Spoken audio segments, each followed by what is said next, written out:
There's just one place to celebrate a happy new model year. Acura of Pembroke Pines. Drive away in a new Integra. Only $299 a month at Acura of Pembroke Pines, the #1 volume Acura dealer.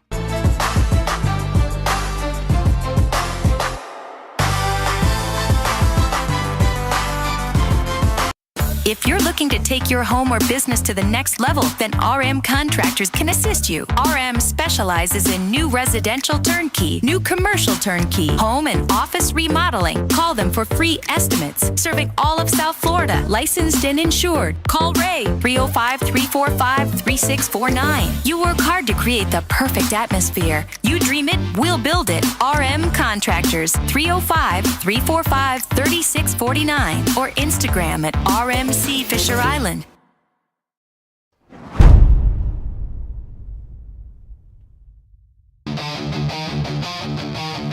Mic checks echo, I'm the sound of the brawl. Canvas creaks, flesh slaps, bodies rise and fall. Steel cage dreams, no escape. All pain, blood stains mixed with the sweat and the chain. Adrenaline surging my veins, spit fire. Crowd chants feeding my soul's desire. Turnbuckles tremble when my wrath collides. Glory's the belt and I'm taking the pride. The squared circle where legends collide. No mercy, just a wild ride. Lights flash, fist clash, can't resist. Boom, the squared circle digest.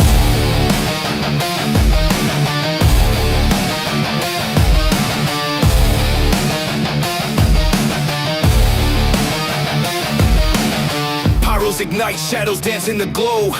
Ringside roar, it's a gladiator show. Chokeholds tighter than the grip of the night. Climbing the ropes to new championship heights. The mental battlefield, no room for doubt. Every move calculated, every scream a shout. The bell tolls louder than a sinner's regret. This is the place where the bold never forget. The squared circle where legends collide. No mercy, just a wild ride. Lights flash, fist clash, can't resist. Boom, the squared circle digest. The squared circle where legends collide. No mercy, just a wild ride. Lights flash, fist clash, can't resist. Boom, the squared circle digest.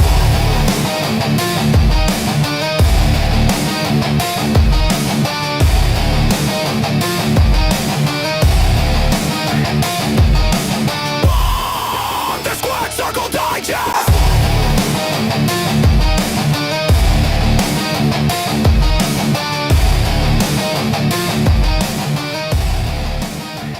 Oh, it's Monday, 6 p. Only place to be, the Squared Circle Digest. I am Sean Stanley. That is the great Frankie Fresco. And we already got in the chat Steven in there, Adrian in there. Me Papa's in there already, so thank everybody jumping in. If you're watching us on X, jump over to the YouTube channels, Stanley Media House Network, hit the notification, subscribe. Also, Frankie Fresco, hit the notification, subscribe also, and then follow us on all social media platforms out there. Frankie Fresco, how you doing today, sir? We're doing good, man. We have, I hope I'm not too loud. I sound myself really loud. You sound good to me. Excited. We got the new coach out there doing the Gator Chomp. So shout out to the new coach for the Florida Gators. Hopefully he pans out. Hopefully he's not another Billy Napier. And then let's talk some wrestling, man. Yeah, we got a couple topics we wanted to discuss here today. Might as well let's just get started with this one, all right? So Survivor Series has come and it has gone. There's been good talk. There's been bad talk. There's been a bunch of talk. Frankie Fresco, after you've let it sit there for a little bit, Frankie, Really? you sound echoing. Why do you sound echoing, Frankie? Don't mess with us, Steven Gonzalez, because I don't hear myself echoing. I knew it. I knew he was joking with us. Jesus. I was like, wait a minute, man. We just did the testing and everything. You threw off the whole show, Steven Gonzalez. Way to go, buddy. Jesus Walked in, Christ. he throws the grenade and he walked out. Scaring us. Yeah, like that man. already, bro. Jesus Man, Christ. because I got to change my settings. It's not Frankie, it's me. So, damn it. Okay, thank you, Steve. You got us. Frankie, War Games come and gone. It's marinated a little bit. Your thoughts. Would you have done anything differently? Okay, so I watched the show again, trying to sell myself that it was an actual good show, and no, man, it was still lackluster. It was still not a very good show in my eyes. I kind of watching it the second time kind of gave me the thought that it just wasn't. I thought it was even worse than when I first saw it. Like, that's how disappointing I was. And what would I have changed? Okay. First and foremost, I would have changed the order of the matches. I I I think I know this is not gonna happen because obviously war games, they got the cage and all that stuff, but I'm sorry. I mean, when you have technically the GOAT, I don't know. I posted it on Instagram, that photo. I don't know if you want to talk about that photo eventually, but that photo, I don't know. But John Cena there, and I would have definitely put in that John Cena Dom Mysterio fight as either the first fight of the night, but I think it deserved to be the last fight of the night, because at the end of the day, that was the match that everybody pretty much was looking forward to, in my opinion. It had a story. It had a story within a story, right? Now you created something even bigger. Obviously, Monday Night Raw is about to start in about 2 hours, so we got to be done in 2 hours. But we want to definitely see where this goes with Liv Morgan, the Judgment Day. I think I would have definitely made an exception for this Survivor Series. Even though John Cena's getting his night on Saturday Night Main Event, I would have definitely put that as the last fight, in my opinion. Number two, um, I think I would have tried to see if maybe I could have either, number one, um, gotten Nikki Bella's sister involved some way or another. If she's not returning into the wrestling, or at least done a cameo on this show, then I would have scrapped that fight the whole way. I don't think that fight deserved to be on uh, a PLE event, man. It was just lackluster from beginning to end. The fans were not invested. It just wasn't good. As far as the ladies, um, you know, the ladies cage match. I don't know what you could have done differently. I know Sean is gonna hate me. I've been mentioning blood and guts. The women delivering over there are more of the type of person who likes more the blood and the action. And then I sent you the whole Becky Lynch, and then the the blood and guts version. Like, you saw both of them. There was like a reel showing how Becky Lynch is screaming and she's not doing anything, and then it looks like they're just like pressing on her face with a boot, and that's it. She's not even facing on the fence or anything like that, or on the cage. um, when it comes to the ladies, I guess what you could I could have said is they could have changed the way they did the ending of it, right? EO throwing herself from the top with the garbage, and obviously the garbage had EO's name on it. Maybe they could have done that sooner than later. Maybe they could have done a different spot. I think they could have done a little bit more. I think we Yeah, but could. if they would have done that, then you don't have Becky by herself because that took everybody out but Becky. I don't think Becky. I don't see Becky needing to have gotten pinned. To be honest with you, I think Well, you anybody could have called taken. it though. You're the one that said Becky's Correct, getting pinned. So correct. But I don't think I mean, I don't think she needed it. I mean, they obviously the most obvious thing was her, because she's been running on like a bad run right now. But I don't think they needed it. Like, I think you could have given it to anybody. You could have given it to Nia Jax. It's not hurting any of those girls. To be honest with you, when you kind of look and put two and two together, Asuka, Io, any of those girls could have taken the pin. To be honest with you, I don't. I mean, Kyrie Zane, any of those girls could have gotten the pin. So I think I would have changed that. And finally, the men's war games. I read online that the guy's original thought was that Austin Theory was going to be part of this, um, but they had to scrap it because of the fact of the Seth Rollins getting hurt.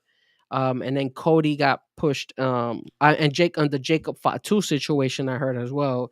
That kind of hurt everything into them adding Cody into the War Games, because I don't think Cody was meant to be in the War Games this time around. So you know what? I'm fine with the war games of the guys. I wish there would have been more tables put in there. I think give every guy a table, get every guy a chair, a kendo stick, give them everything. And you know what? At the same time, stop with this whole like who could be the mystery guy. He should have just revealed himself right there on the spot. I mean, if it's Austin Theory, it's Austin Theory. Just reveal yourself and just let it happen, because at the end of the day, I think that was the big plot twist and it kind of epically failed. I think if you would have at least mentioned Austin Theory, more people would have been more upset. More people would have said more stuff than what they saw. But I think honestly, you're gonna get either the WWE fans to actually be like hate it so much that more people want to see it more. You feel me? And I think the problem I think that they made was that they didn't reveal who it is. We know it's not Seth Rollins. So I think those changes would have happened. I think it would have probably helped it. Um, but I don't know. I think I spoke too much. I'm gonna pass the mic to you, sir. The only thing I would change on it, I would do away with the War Games match. It's stupid. It's ridiculous when there's nothing going to war for what? For what? There's no hate there. It's not Dusty against the Horsemen anymore. There's no blood feuds there. Just do Survivor Series matches. If it's going to be this, just do the Survivor Series matches and be over with. Because when you put War Games in there, like, and this is the thing I have with the Blood and Guts, which is fine. It's great. It's violent. But what brought the violence out? What was? Why do you hate somebody so much you're going to crush glass, put your foot in it, and stomp on them? Those stories haven't been told to me. I would go back to the traditional matches. I would have had Team Cody versus Team, whatever. Just make them up. However you want to do it. Team Roman, whatever. Do 5-on-5 matches and eliminate them, and you can build stories from there. There's no need to put it in War Games. For what? There wasn't that much hatred going on. There's not. There's not enough hatred to say, okay, go in there and just kill each other for weapons. For what? Same with the women. You threw it together and it falls flat because there's no meaning behind it. It's just a match in a cage. And that's where, to me, like, you're trying to force feed War Games when there's no war. That's a good point. You know what I'm saying? And it's like, yeah, it's going to fall flat because, again, fans expect when it's inside a cage to be more violent than normal. And everybody knows WWE by now, they're not going to do what you get over in the other three-letter AEW. You're not getting that.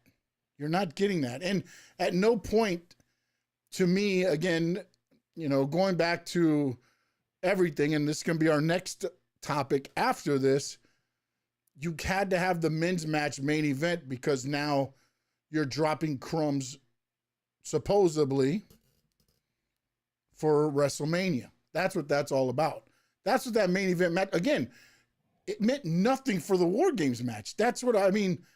They win, they haul ass out of the cage so that Roman, CM Punk, and Cody could do their thing. Braun Breaker didn't even get to celebrate that he just been the world heavyweight champion.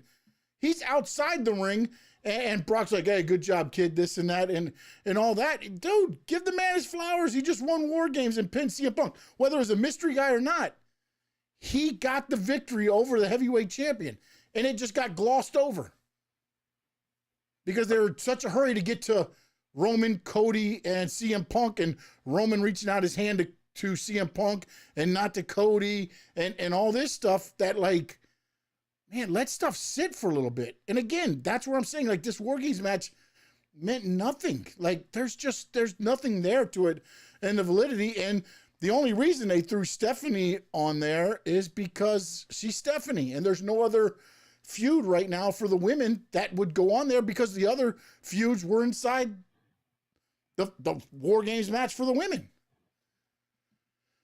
I mean, so you had a singles men's, a singles women's, and then the two War Game matches. And again, that was the feud right now. I mean, other than that, I mean, I just say do away with the War Games matches, man. They don't mean anything. You got to build up to it. Don't just because, oh, now every Survivor Series is War Games. Well, then you need to start the feud after WrestleMania so something makes more sense. Now, I get it.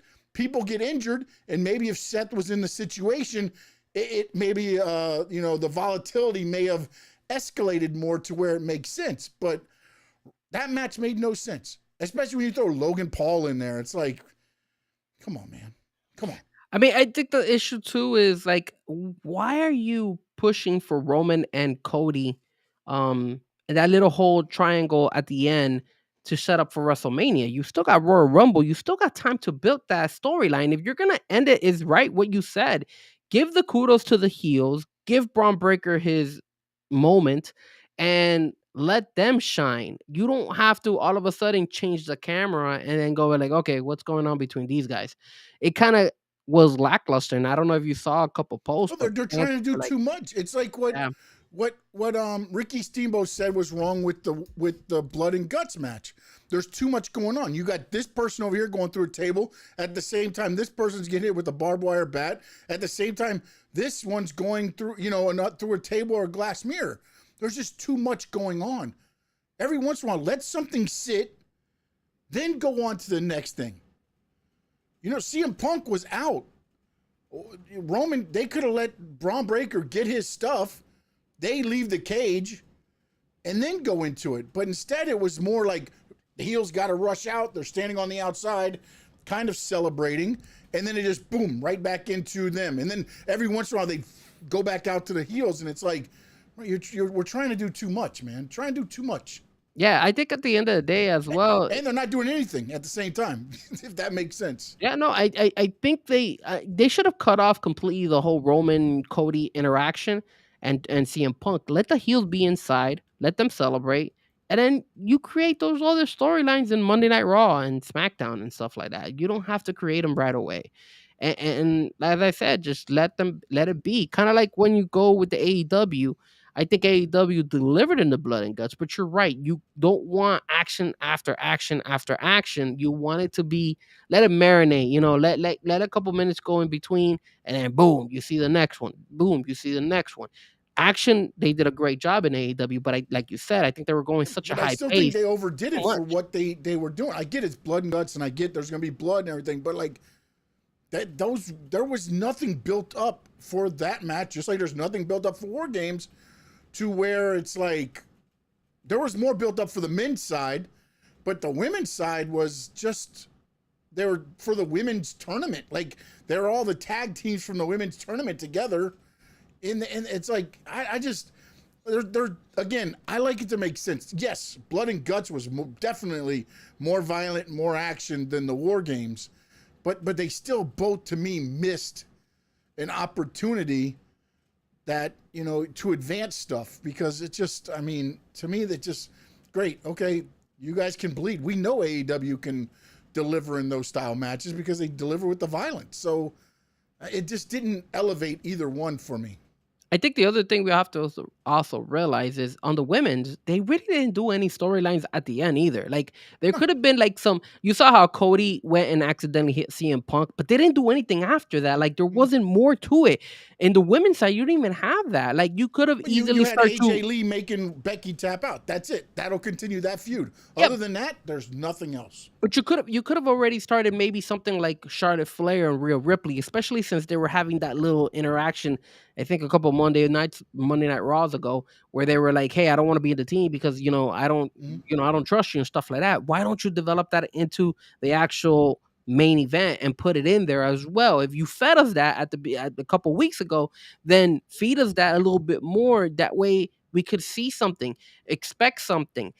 All of a sudden, Triple H just going out and going on social media and saying, or I think it was last night, "Yo, this Monday Night Raw is gonna be epic."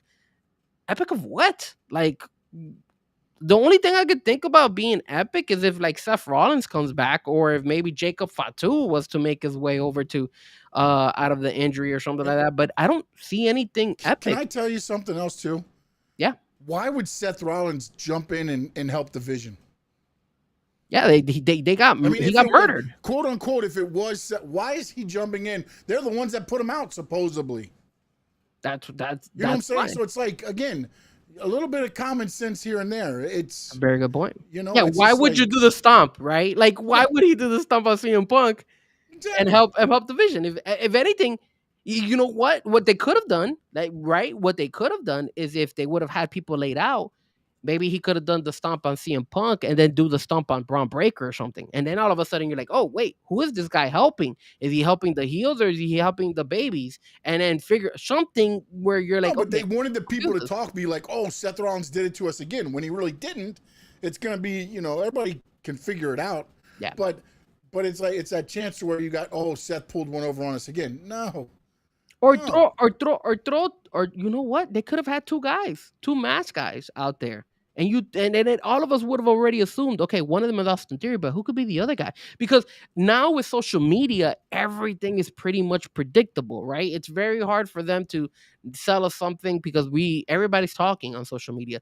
So what's the best way to do it? Throw a different angle of throwing us maybe two particular guys that are masked up, and then you're like, what the hell? And it could mean nothing, or it could mean something, you don't know, but just something Yeah, that but would I have think if you hyped throw it. two in there, it just gets it's. To me personally, I didn't like that ending. That just.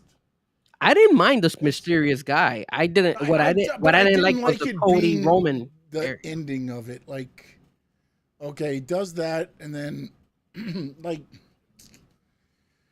I don't know. I just, to me, it just, again, it's one of those things where they're forcing things to make it happen in a way instead of letting it kind of organically happen. It just feels like everything is being rushed. And again, it goes back to, for me personally, where like there's no reason to do war games match when you don't have a reason to go to war. I mean, that's 100%. that's the whole thing. It's like, 100%. unfortunately.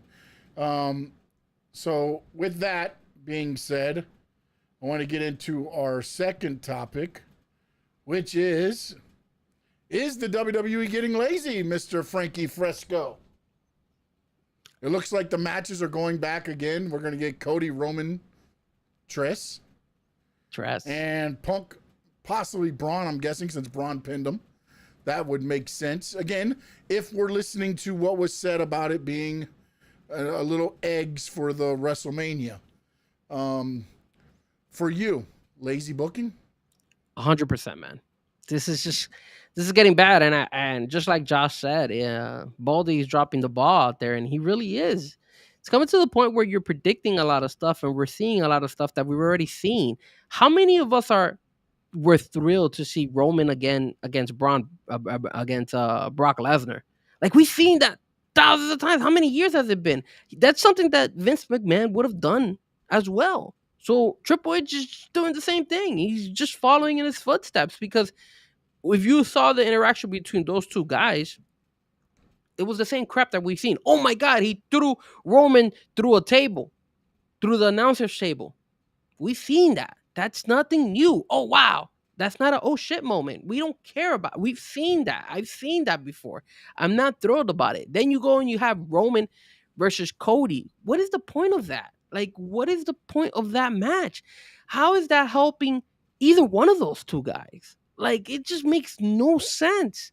And then you got Braun Breaker and Punk. Okay, fine. You want to go ahead and put Braun Breaker to possibly be the next person to go up against CM Punk. I get it, because they don't have that many people out there. But again, why? If you're gonna sell us Braun Breaker versus CM Punk, I'm hoping that today we see a little bit more interaction between those two, because just stating it 20,000 times in the post show, Punk, Breaker beat Breaker won the War Games, Breaker won the War Games, that's not getting me like excited about WrestleMania. So the booking is bad, bro, and the booking keeps getting worse. And you start looking at this. What is CM? Let's get rid of John Cena. And what do you think that Survivor Series would have been? It would have been a piece of crap. Like, I'm, and if you start looking at it, a lot of the stuff is because John Cena has been carrying it, and when it isn't John Cena, it's The Rock.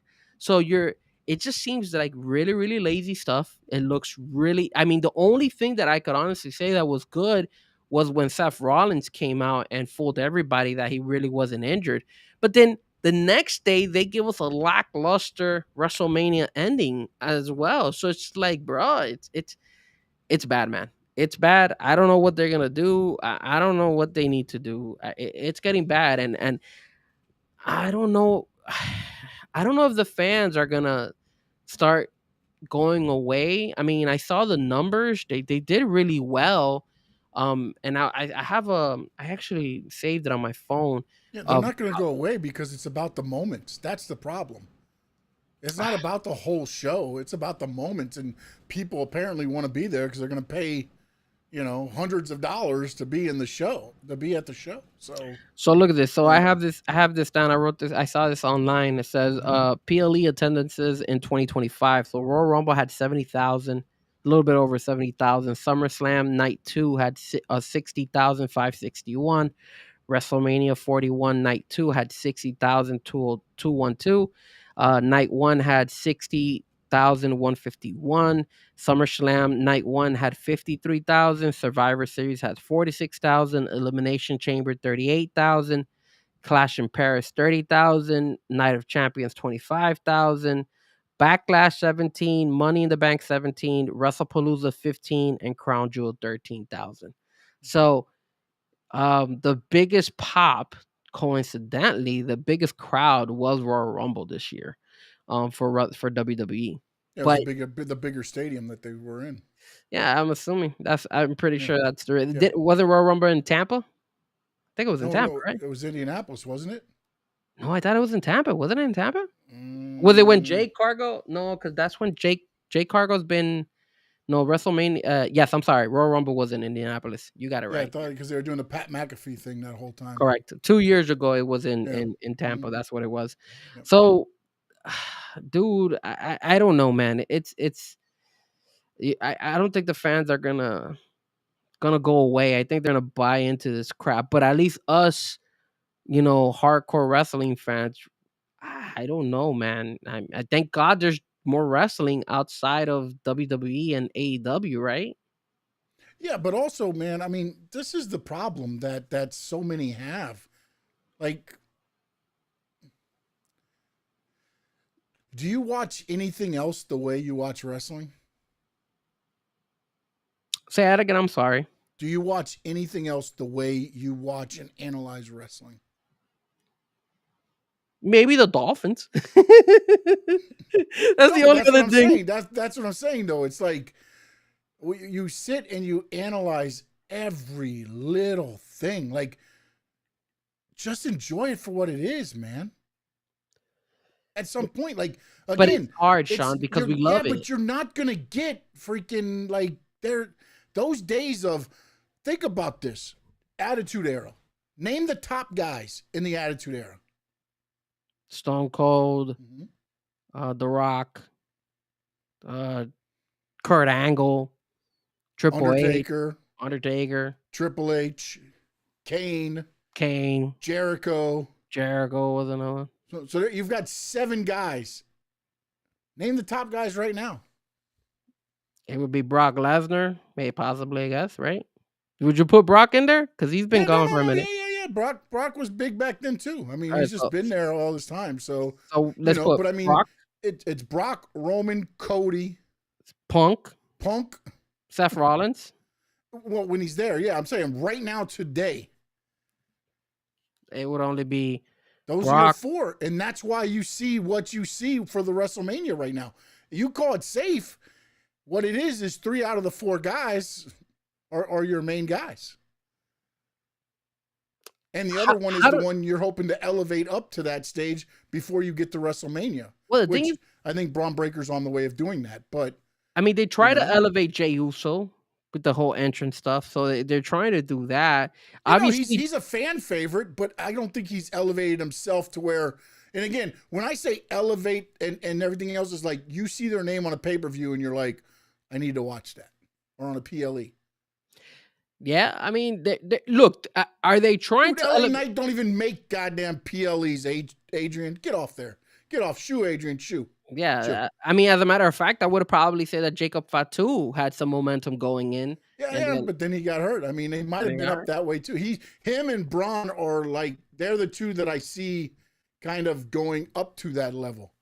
Do you know what I'm saying? But right now, unfortunately, Yeah, because there's not the guy that you look at and say, okay, out of the besides the guy we mentioned and then Seth being hurt and everything like that, like after that it's a crapshoot. It's yeah, 6'7", right? 6'7". because Randy Orton, where's Randy Orton? I see him posting stuff with Yeah.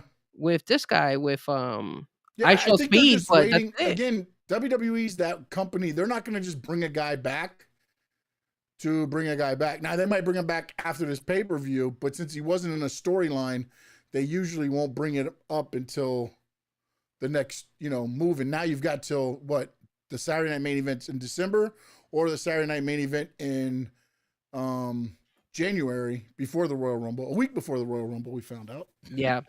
And then you also have who was the other guy who was Kevin Owens. Kevin Owens is another one, but he got hurt as well. He got hurt as well. So it's I mean, when you compare the Attitude Era versus this, plus I think that the thing about the Attitude Era, but not only the Attitude Era. Now think about this too, Frankie. Jump over during that time. You had Monday Night Wars. Who was on the other side?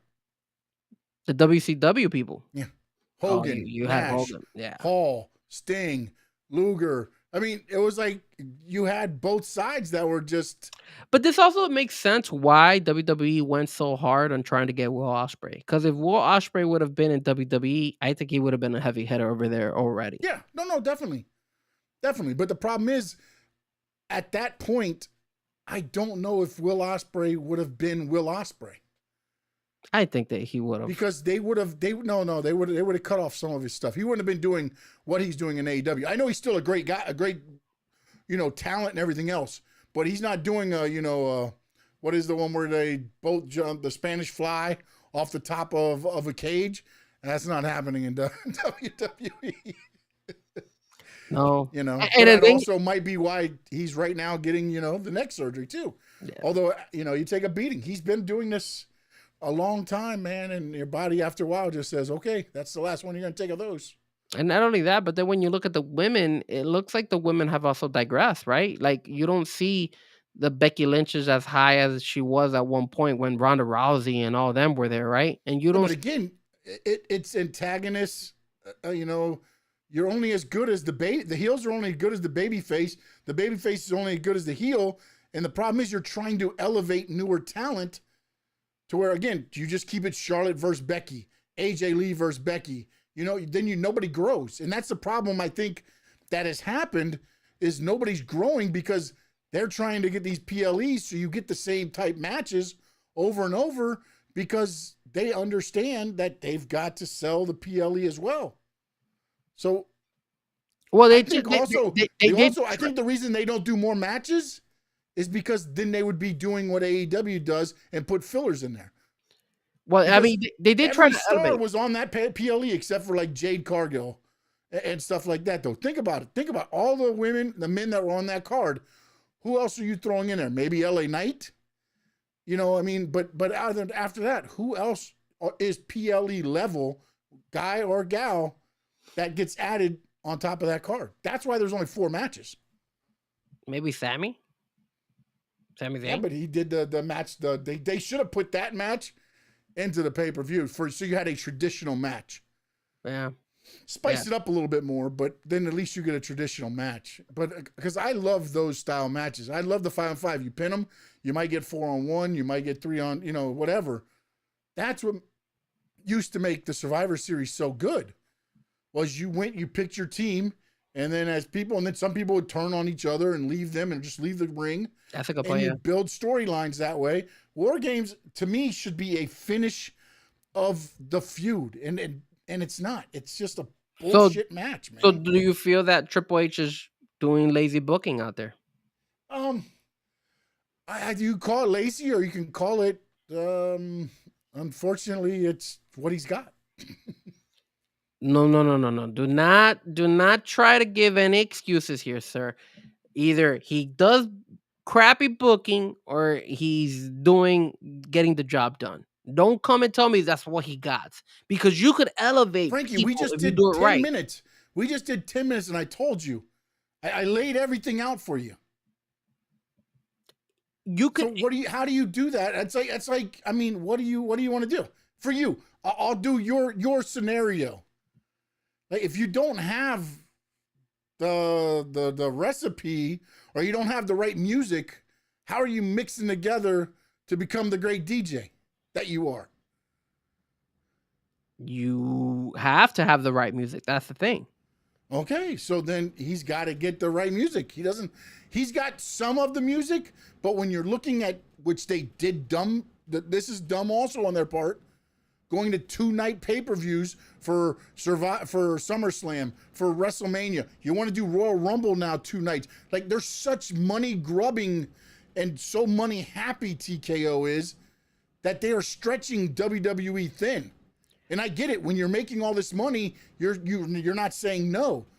But sooner or later, you're going to get real crappy ass PLEs because you can't stretch it out that far. That is a very good point right there. That I agree with you. I think that's the problem that they're having because you have 2 SummerSlams, you have 2 WrestleManias, they're thinking about doing 2 Royal Rumbles. It's just too much. And then you have all these Saturday night main events. The Saturday night events never existed for a couple of years, and now they just brought them back. Yeah. So a lot of these things are like, hey, I have to keep pushing, getting a lot of these wrestling matches to come through and still keep the fans entertained. And it just seems overwhelming. And I think you're starting to see it by the booking, because you're seeing that he's noticing he does what Tony Khan is doing as well. What does Tony Khan do? Tony Khan puts everybody in he runs over the same matches over and over, because he knows that if he tries to put somebody new up there, people are not gonna watch. Same thing that Tony WWE Khan does. Overbooks too, though. Tony Khan overbooks. He does overbook, but here's the thing: he's using the same matches over and over, which is what Triple H does as well. Because you only have the talent that they're not developing anybody. You're seeing the buy. See, the problem is we don't see the numbers.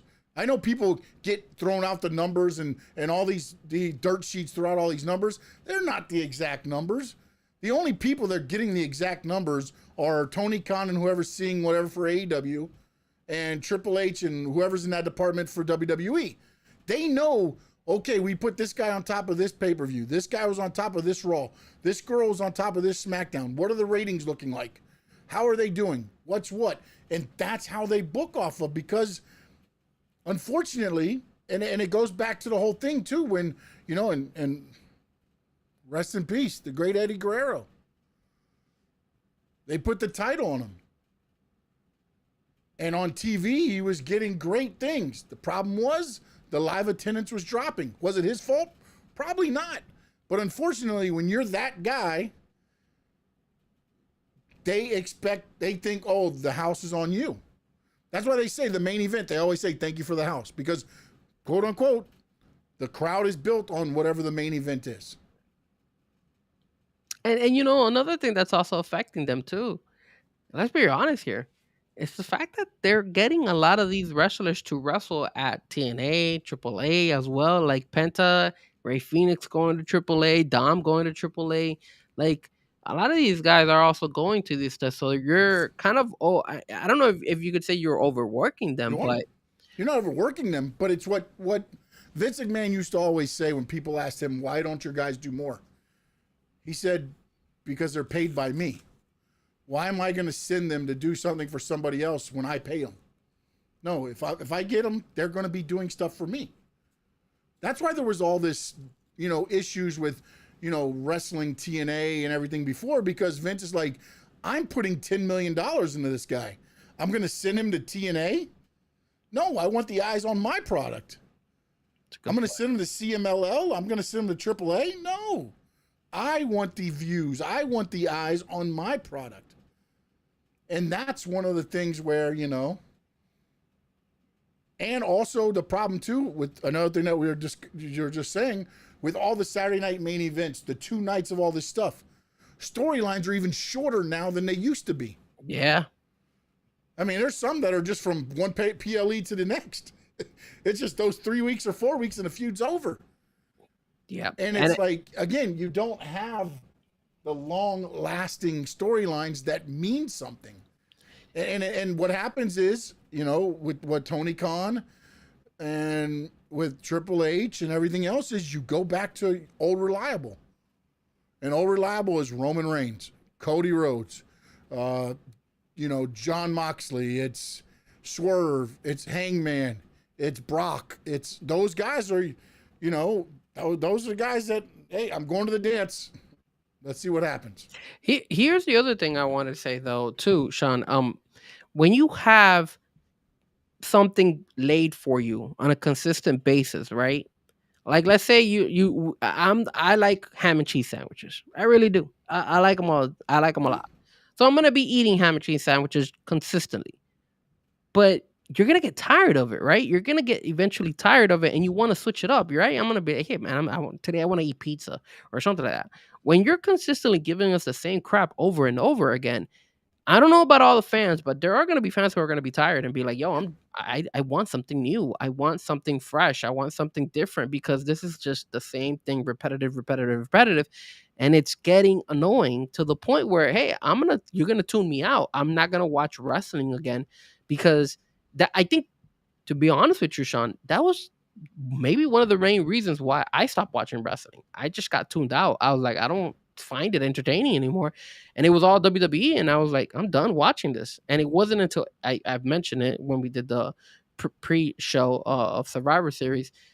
It wasn't until AEW came that I all of a sudden said, hey, a new flavor, something new again. Like it reminded me of WCW and all that stuff. So I was like, hey, let me tune into this. And that's what brought me back into wrestling.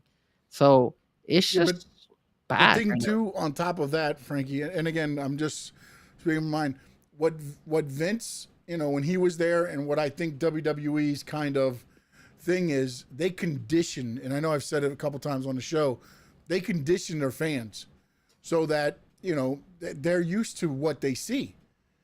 That's the problem that I think is happening also with AEW though, is they're so up and down, you don't know what is baseline for AEW. Nobody knows because they're up here, they're down here. They're up here, they're down here.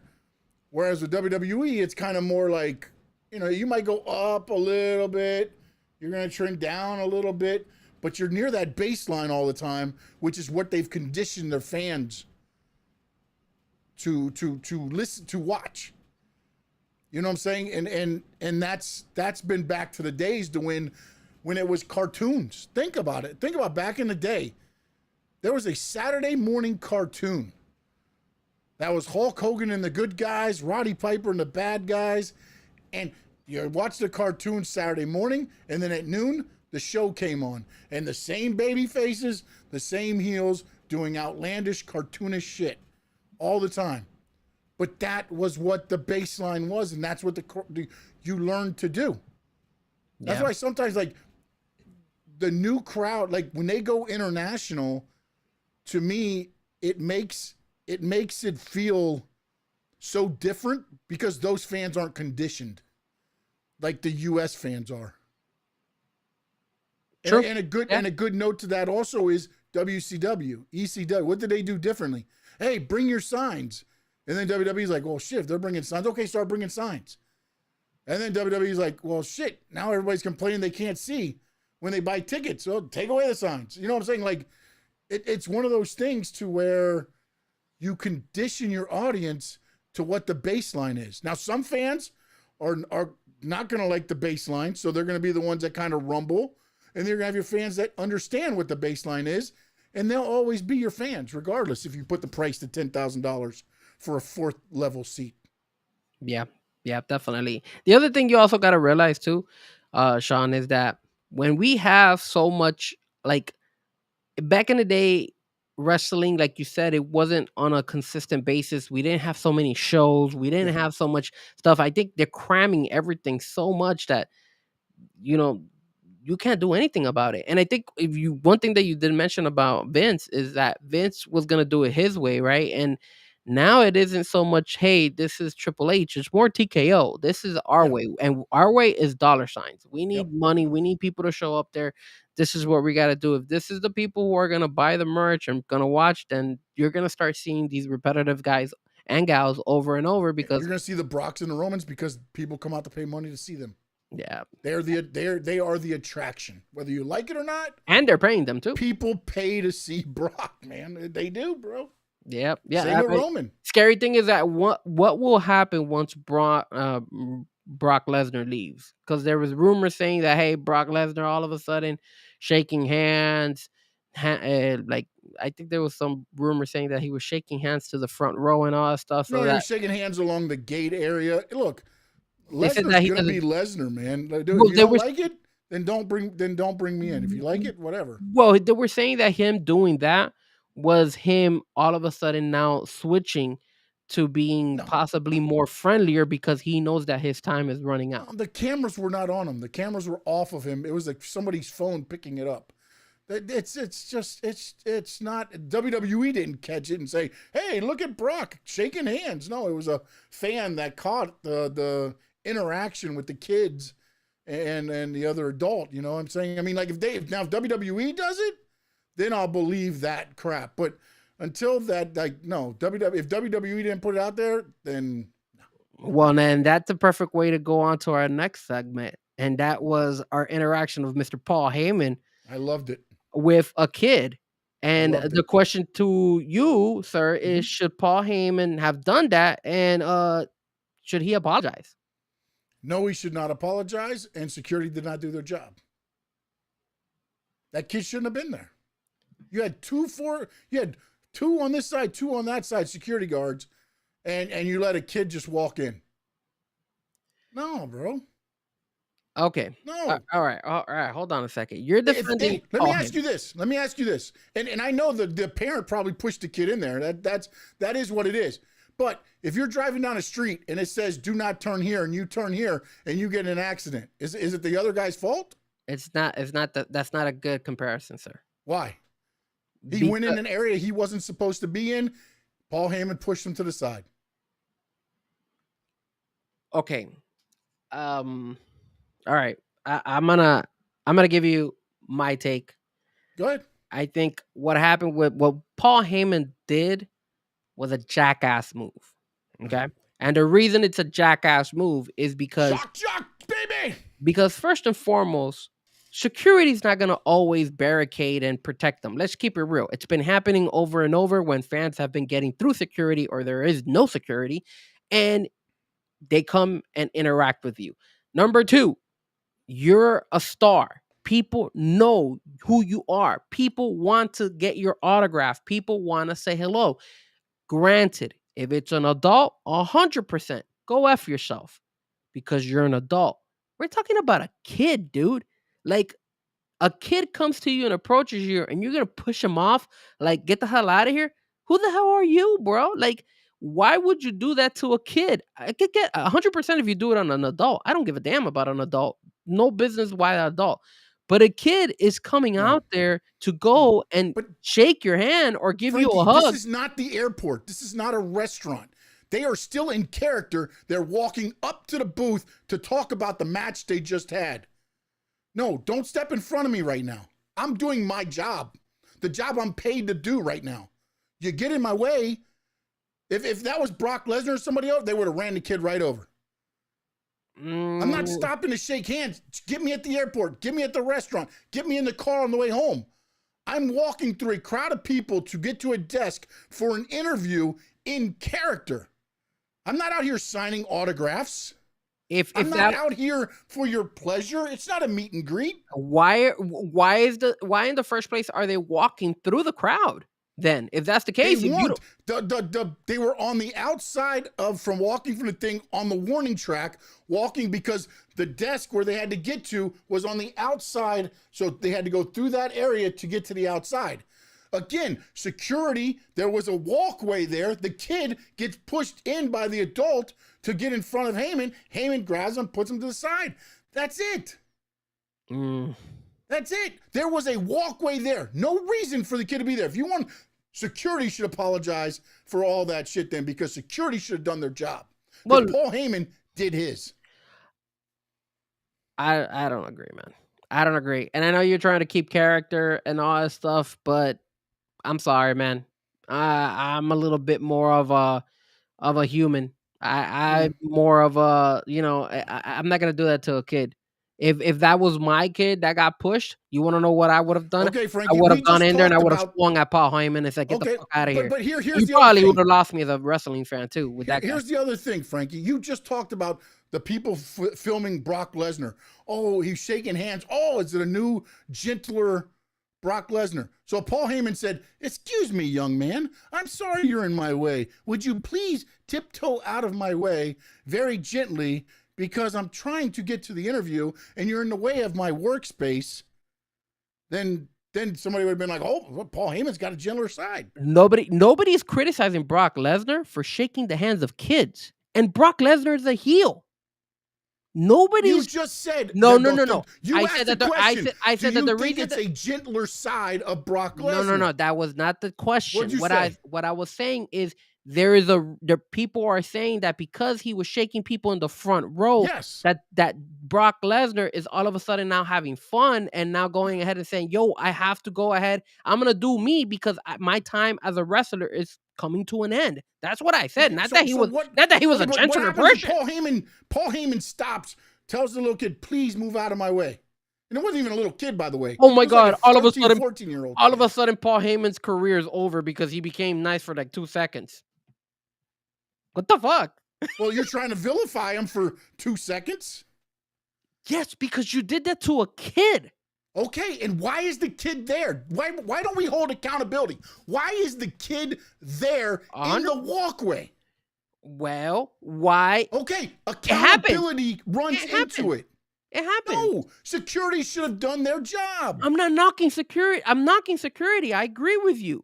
What I'm knocking is how you treat a child like that. That You dude was don't go. You don't. 13 or 14 years old. Man. Yeah, but you don't. No, you're probably like 10 years old. But when you act do like that, he picked him up and threw him down. He moved him to the side. what, He took his he arm. didn't move him. He took shoved his him out of arm. the way. He He shoved took him his out of arm the and way, shoved bro. him. He took his arm and he shoved him, just like that.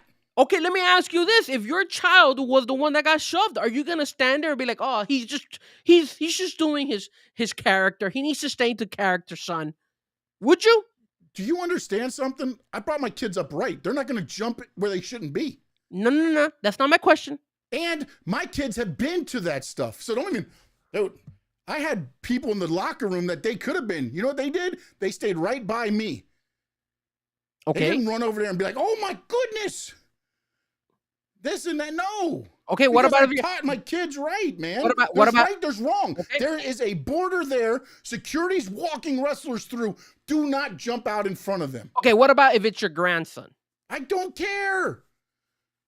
So I if you don't, would have, man. if you would have Frankie, shoved, I if was you would on have shoved your Paul Heyman's grandson, side of the line.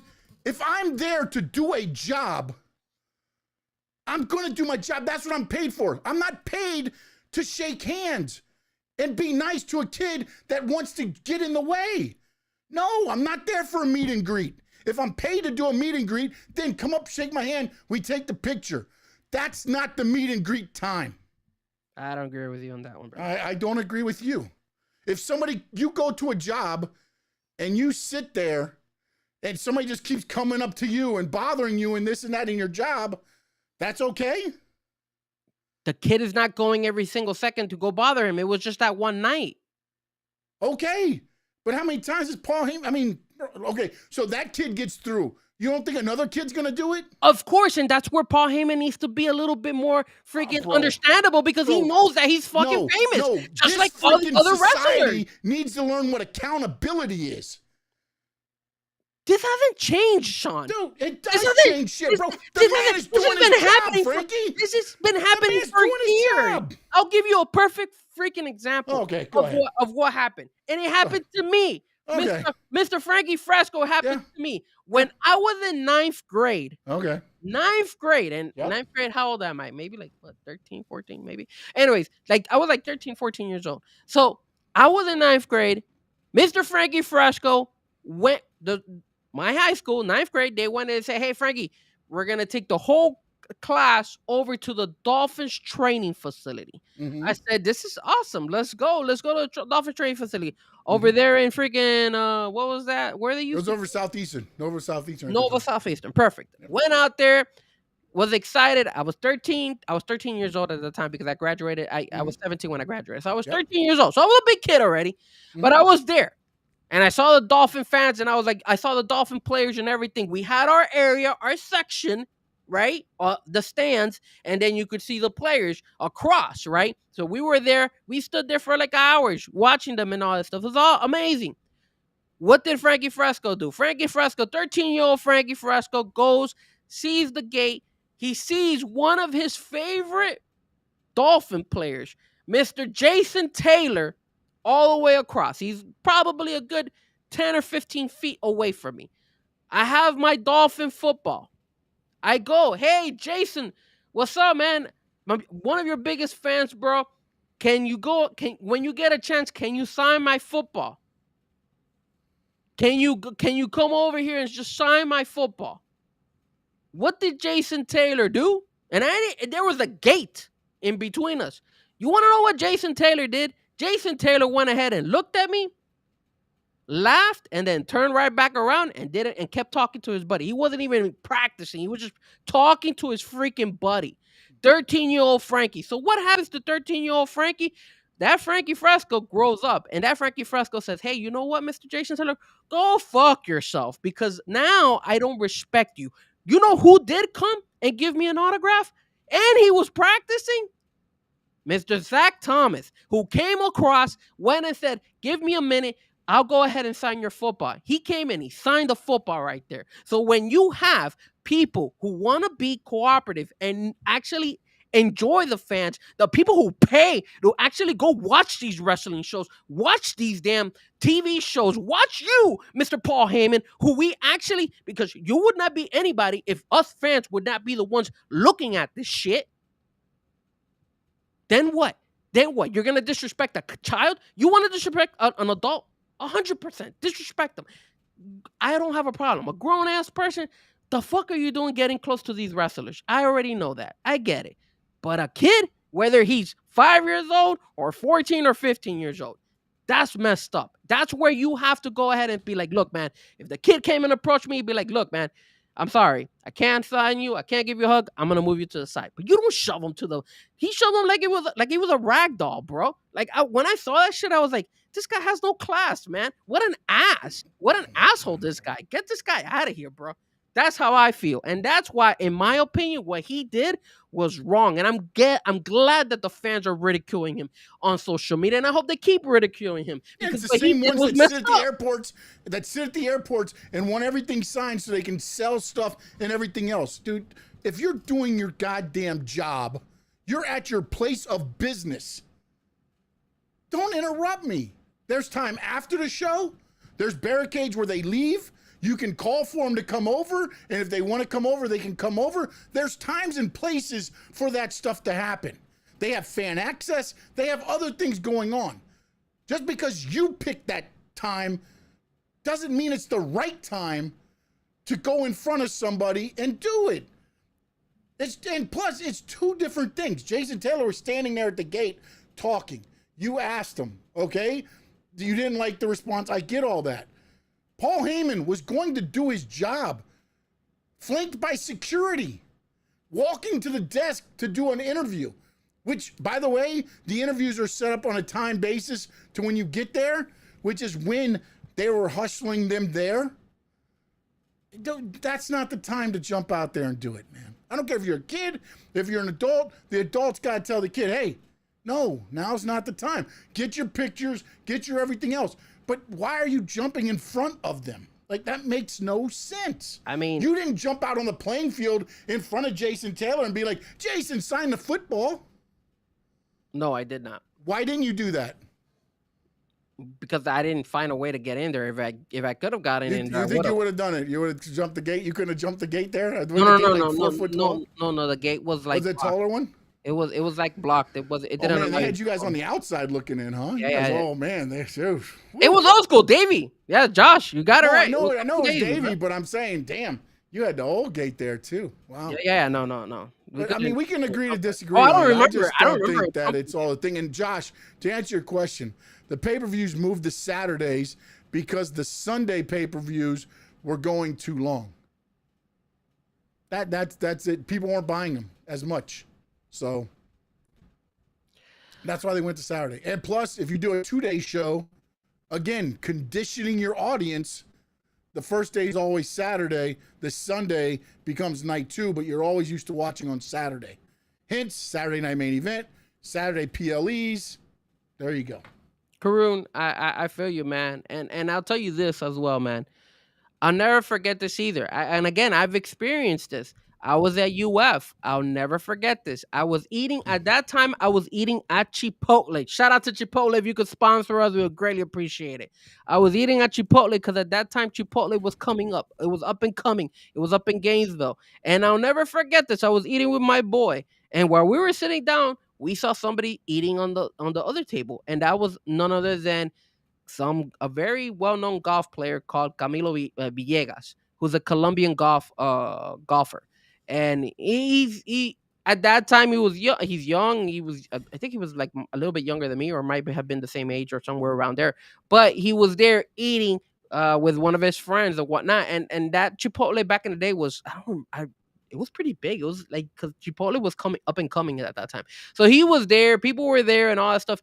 And I'll never forget this kid, bro. Probably like a 5 or 6-year-old kid comes and asks Camilo Villegas, "Hey, bro, can I kindly get your autograph?" And again, you're stepping his boundary because he's eating. He's eating. What did the guy tell him? He said, "Get away from me, bro. I'm eating, bro." And then he freaking didn't even sign it was like a little notepad that the little kid had.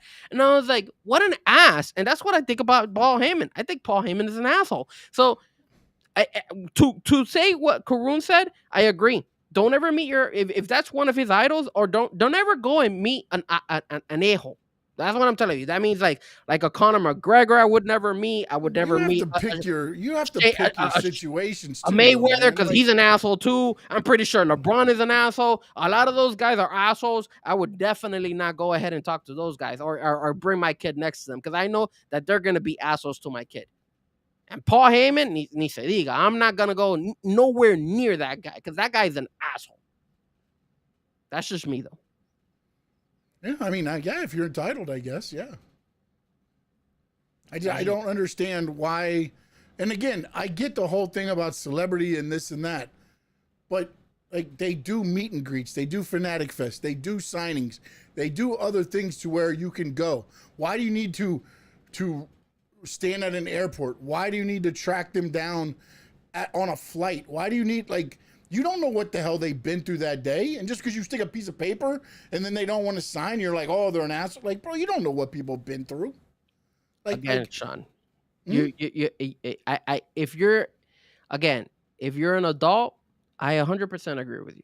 But when you're dealing with a kid that do it and then turn around and give it to the parents now, and the parents go and sell it, bro. I get that. But I'm not gonna blame the kid for that.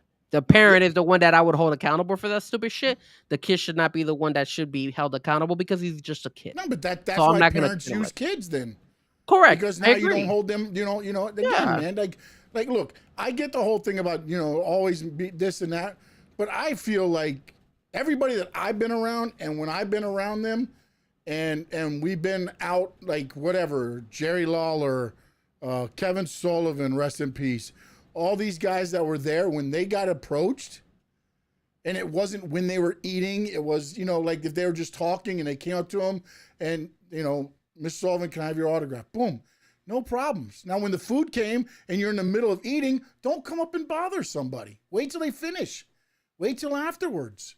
But there's boundaries, and that's the problem I think some people think is that, oh, my God, that's a celebrity. Let me go get them no matter what. No, there's boundaries still. I'm a human being, just like you say. Treat me like a human being. Well, treat me like a human being. You're not going up to Joe Schmo over there in the middle of him eating and asking for his autograph. Why aren't you doing that? Sean, we're not. When you're a star, you know what comes with the territory, bro. Yes, but you can still be a human being.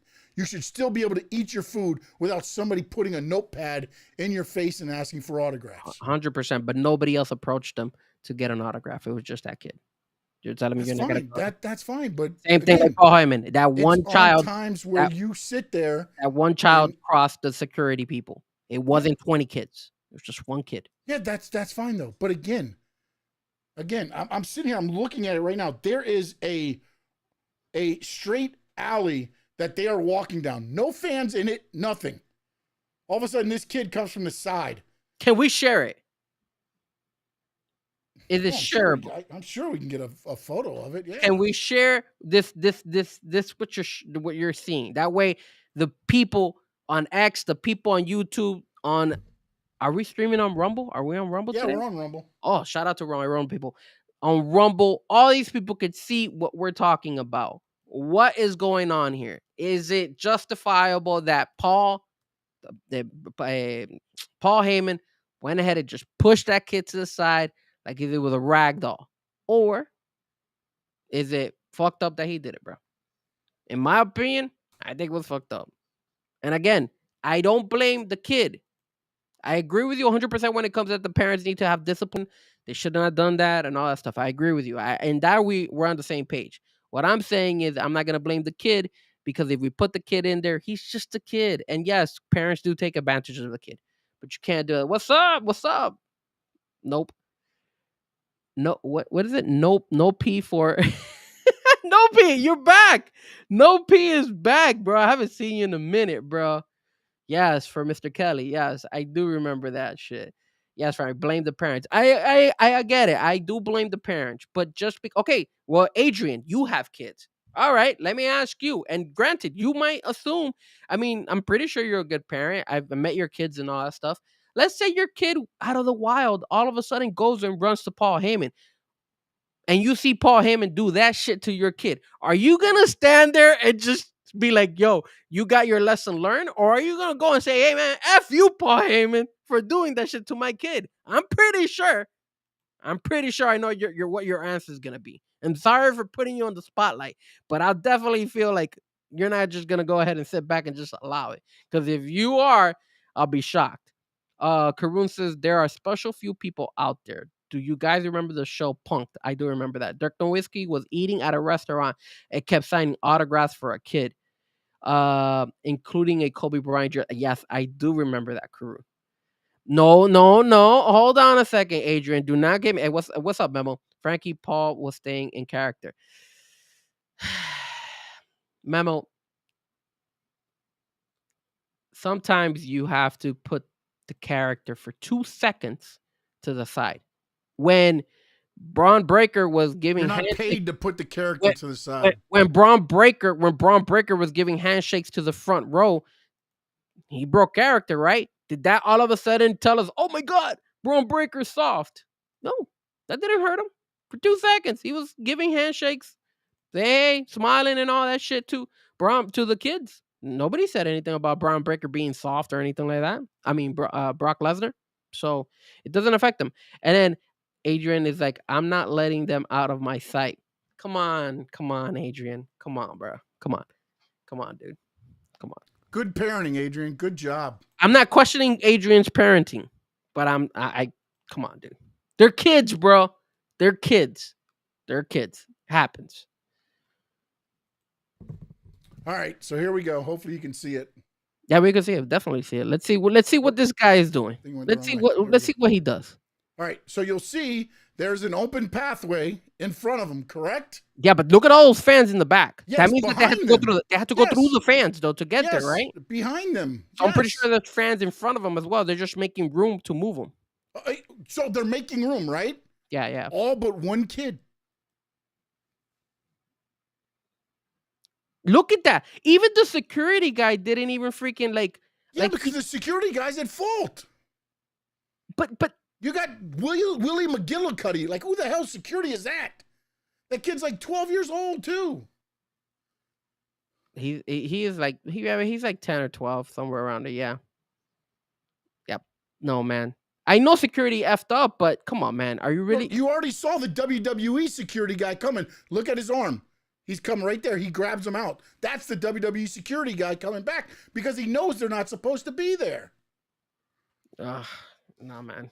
That just seemed like an a-hole move by Paul Heyman, bro. Like, don't even touch me. What an asshole. Just saying. It's a kid. Look at him. He comes with that smile. If I'm that kid, I'm always going to remember that. Actually, you want to know what's crazy? I'll never forget this. That I actually thought coincidentally I saw a post about it. Shawn Michaels and The Rock never worked together. And why is that? Because Shawn Michaels used to treat, if I'm not mistaken, The Rock's grandmother like a piece of shit back in the day. Because I guess she used to work some way and somehow into the business. So when Vince McMahon approached The Rock to work with Shawn Michaels, when Shawn Michaels came back, I think it was in 2003 or something like that. The first thing that The Rock said is, yo, I'm not going to do anything with that guy. He could go kick rocks. And that's why you never saw The Rock and Shawn Michaels. So that goes to show you that people don't forget. I hope that kid becomes one of the biggest wrestlers of all time. And I hope when he sees Paul Heyman, he punches him in the face. Just saying. I agree with Sean. Franken smoking that Pablo Yayo. Someone touching me, they're catching hands all day, bro. CM Dunk. Yeah, the problem is the problem that, like, okay, it's not like Paul Heyman went into the crowd and grabbed a kid and then threw him. I get it. He's walking. You again, accountability. They're in the wrong regardless, man. I'm not saying that he's not wrong, but it's a kid. It's a kid. It's a kid. It's a kid. It's a kid. Don't be an asshole. Don't be an asshole. That's all. Don't be in the way.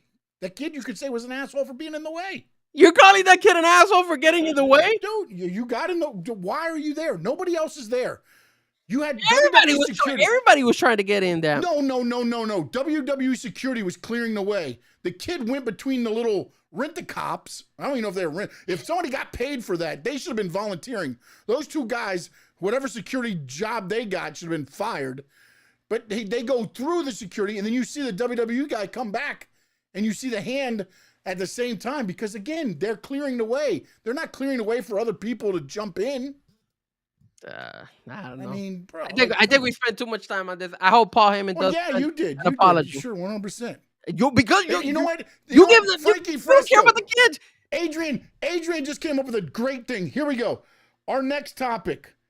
The Death Riders at CMLL show. Yes. You know what happened over the weekend? They got stuff thrown at them. They did. Right? They did in Do Mexico. you know what used to happen in Puerto Rico? And there's documented stuff. They used to pull out little shanks, and they'd be so close they could stab you. They would freeze batteries and throw at you back in the day. This is what happens over there. And you just want some kid to run in and be like, hey, how you doing? They say Mexico. Were they wrestling in Mexico? They weren't wrestling in No, Mexico. it's Puerto Rico, actually, when I wrestled. When people I knew wrestled over there. I didn't go to Puerto Rico. Okay, but so now let's transition to that, right? So what ended up happening for you guys are AEW fans out there. Basically CMLL, they had the Death Riders over there, and shout out to Claudio Castagnoli. He ended up winning the belt. But what ended up happening as well was that these guys all of a sudden during the match, they were doing a trios match. It was Claudio, Danny Garcia, and Wheeler Yuta, and I guess they must have pissed off the shit out of the Mexican crowd, because the Mexican crowd started throwing a whole bunch of stuff while they were in ring. They were throwing stuff. The announcer of Mexico had to go ahead and say, hey, please stop throwing more stuff, which obviously when he says that, they do it more. And then after the show, when they were leaving as well, getting into, I guess, the bus that they took to get there, not everybody was disrespecting them. I did see, I don't know if you saw the video, but there's like a guy that sticks the bird at him and all that stuff, and he's like a grown ass Mexican guy there, sticking the bird and cursing him out. But everybody else was being, kind, because Danny was. But I mean, why didn't they shake his hand then? I mean, he kind of, he was just saying you're number one. They should have shook his hand. Well, again, right? Again, you want to compare apples to oranges. Those are not kids; they're grown-ass adults. So when it comes to these adults doing all this stuff, I agree with you 100%. But you know what? The way, punch them in the face. They used to be that kid, which now thinks they can do what they're doing now because nobody's put them straight. Oh my God! Get out of here! Yep, that's what's wrong with you, Frankie Fresco. Get out of here, bro. Yep. Get out of here. Get out of here, bro. Mm-hmm. Get out of here because I didn't turn out like to be one of those adults that are like, oh my god, let me go get a signature from this guy or that guy. No, I didn't turn out to be that way. And I was the kid that tried to get a signature from Jason Taylor. So I don't know. Every kid is different, bro. Okay, bro. Don't generalize it. Don't All right, generalize it. bro. All Don't right, generalize bro. it. All right, I won't generalize it. Yeah, you're generalizing it. You're just, all of a sudden that kid, all those kids, all those adults that are cursing and throwing stuff at it are kids that got who had that had the audacity to cross Yeah. over security and got their way, right? Yeah, get out Yeah, of here. that's bro. what happened. Get out of here. They get their way one time. The next thing I'm throwing Coke bottles, plastic Coke bottles in the ring. Then it's batteries, and then it's rocks. What up, Samurai? What's up, bro? Well, back in the NWO days, I mean, do you remember when WCW they threw a whole bunch of stuff at Hulk Hogan and all these guys that were a part, Scott Hall and Kevin Nash and all them over there? So that must have been a lot of kids that grew up back then that became that naughty, right? That all of us became definitely. that. There was a ton of them because They I probably remember. were the father of that kid.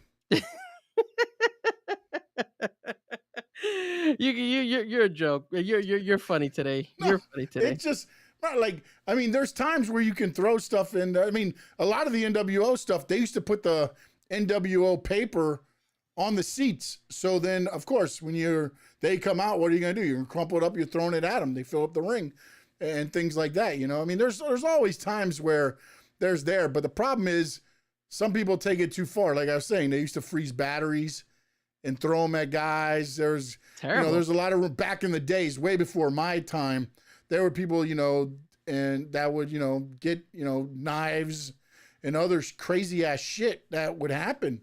And again, it's over there. It's a little different. They don't really have necessarily the aisleways like we do with all they kind of have a railing, but you walk through like a field, like a baseball field or something, to get there through the fans in a way, so the fans can get closer to you than you normally would. Like a WWE show, there's the big, production area, and then you walk down nobody can really get to you. So it changes a little bit there. But I mean, again, it's about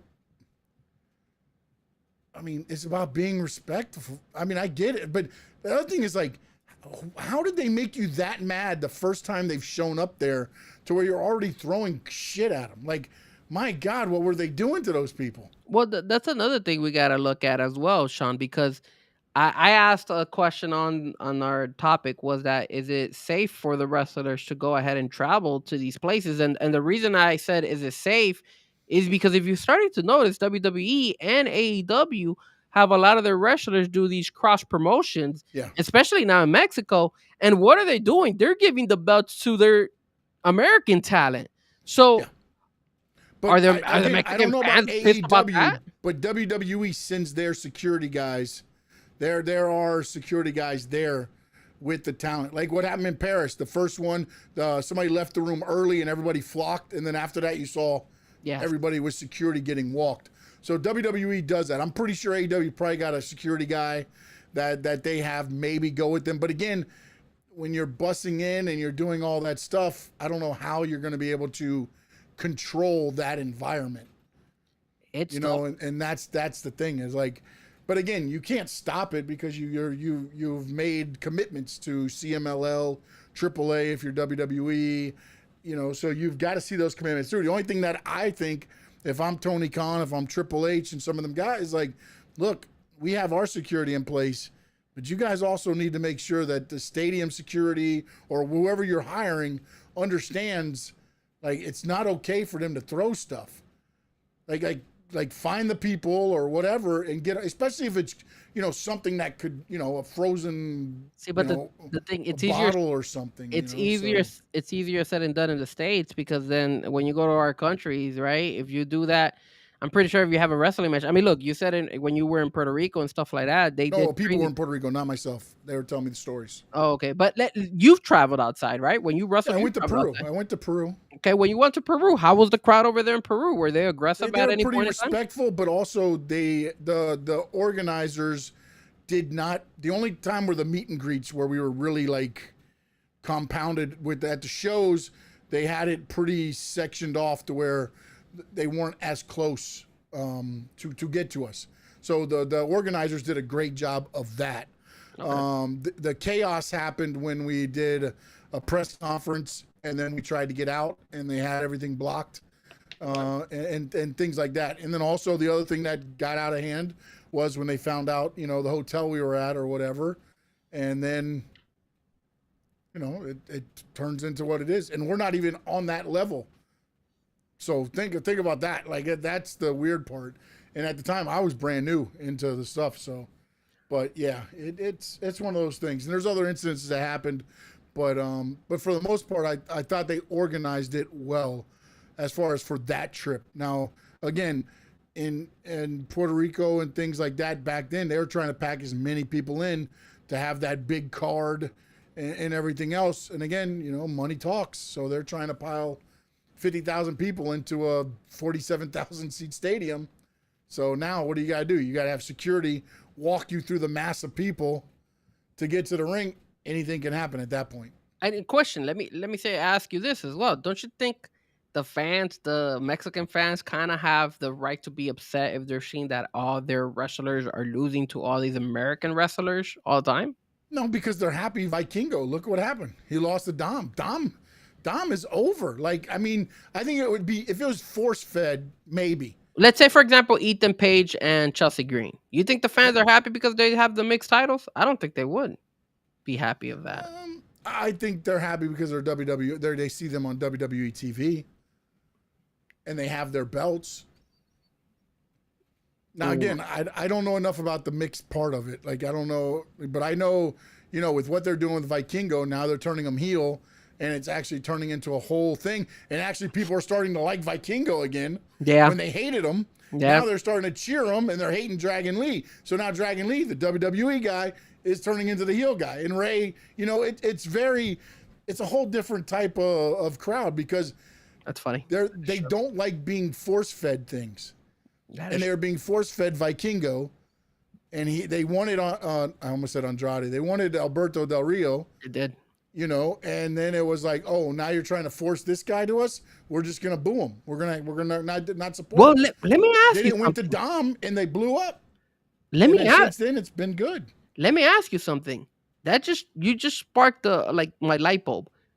Why doesn't the WWE American fans do the same thing on Monday Night Raw and in Survivor Series and all that stuff? You start booing these people to you dictate the show.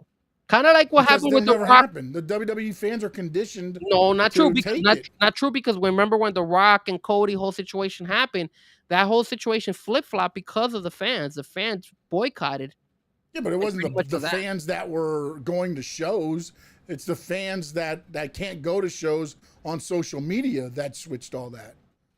Was it the fans on social media? Because there was a lot of people booing in at that Las Vegas press conference when that all happened. But the Las Vegas press conference, first come, first serve. You're not buying tickets. True. True. So you can get in there. You know what I'm saying? Yeah, because again, that's the whole thing with the TKO money grab thing, is that most of the fans that are in there because they're already paying freaking. I think the average ticket at Survivor Series was $147. I think was the final thing. Yeah. So I mean, the final ticket at Raw was $57, which isn't bad. No. But again, that's down tremendous from what it starts out as, because they started up here and then they do the TKO UFC method. And you got celebrities going, you got, it becomes you want to go to it because you might run into Topanga. You might run into Macaulay Culkin. You might run into Jelly Roll or. Oh, but don't approach those guys. Don't approach those guys, because those guys. You approach them. They do, right? You do understand. They're not out there the whole damn freaking show, right? Well, I don't know. Danny Rose seems like he's always there the whole time, and so is Post Malone. The ones behind the desk, maybe, but what they do is they have 6 rows, like 6 seats set up. And what they do is, in between the matches, they usher people in and usher people out, get the pictures on, and then they usher them back out. Really? And then they go back and they go back and watch the show back in the back. Yeah. Damn, that sucks. Yeah. Is that only in wrestling, or they do that in boxing and MMA and all that stuff too? Well, I think it's more wrestling, and it might have changed a little bit now because, like you said, I've seen Jelly Roll and those guys sitting behind the announcer more.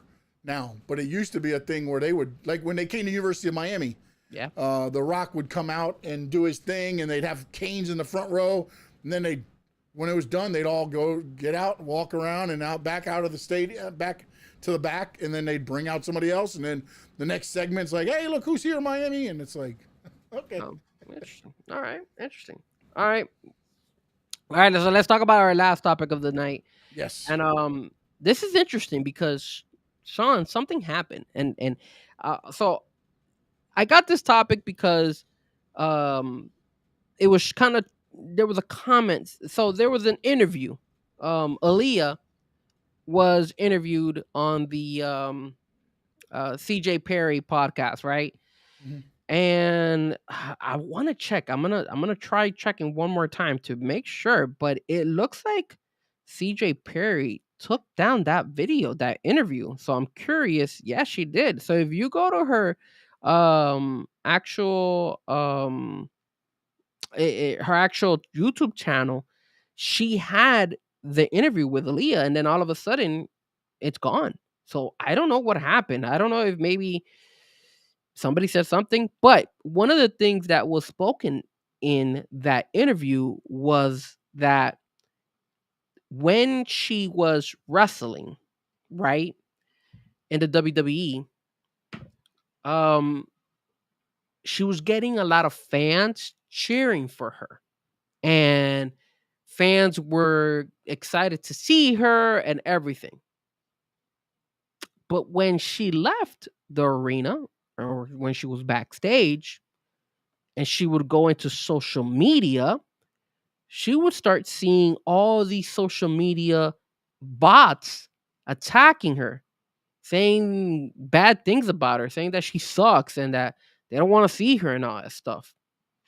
She even went as far as to say that, now, Sean, this is very controversial, that the WWE is using social media to either elevate or bury their own talent.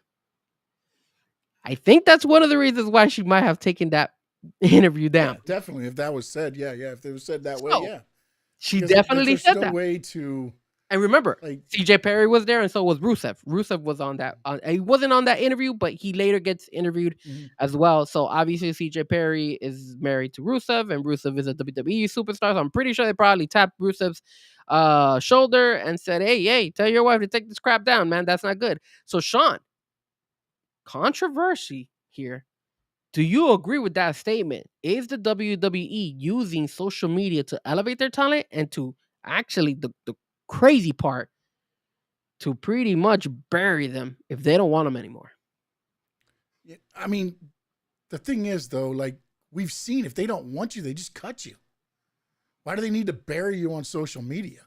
They can bury you on social media after the fact or whatever. I mean, like, what are you, what? So are they sending out the people that are talking bad about Nikki Bella right now? Is that WWE? Who knows? That's a good question. I'm just, I mean, but to me, it's like, do you think maybe Nikki Bella is not gonna be in that much time in WWE?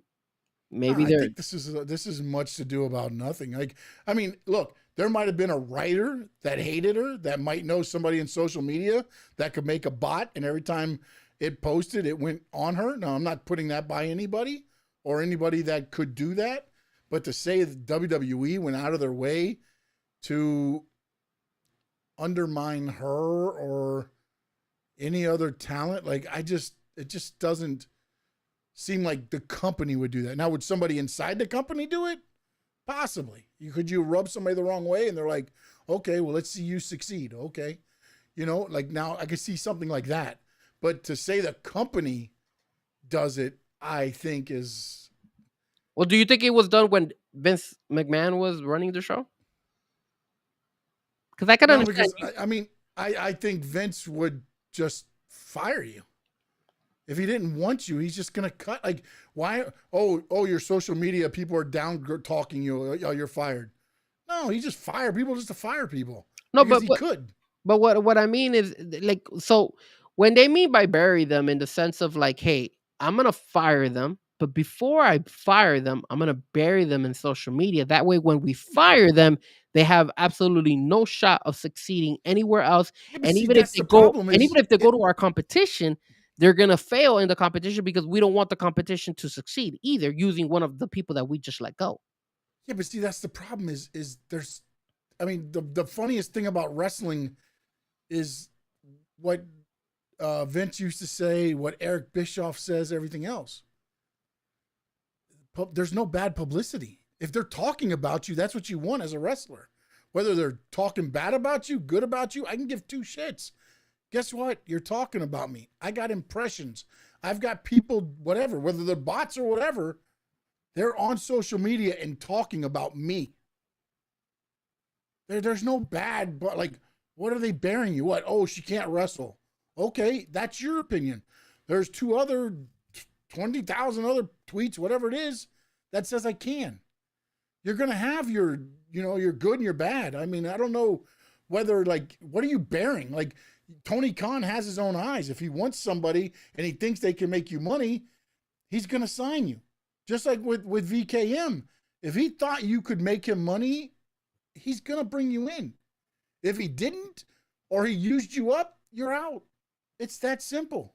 Yeah, but okay. So let me ask you this, because if if you're Tony Khan, right, or let's say somebody from New Japan Wrestling or anything of that, right?